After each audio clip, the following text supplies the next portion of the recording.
Kia ora, my name is Waitahi. And I'm Aotearoa. And we're here to tell you that the E Tū Whānau Rangatahi Film Challenge is now open.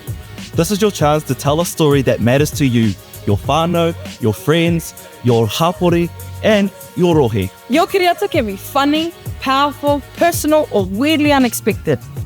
The most important part of filmmaking is your story, your perspective, and your kaupapa to help bring your film to life. Films need to be at least 5 minutes or less, and must include one of the 6 E Tū Whānau values. The 6 values are aroha, tikanga, whakapapa, kōrero awhi, whakawhanaungatanga, and manaaki. There are prizes up for grabs, and your kiriata could be shared and celebrated with other rangatahi films from across Aotearoa. To enter, head to the website, fill out your registration form, and upload your film. Māmā noa iho.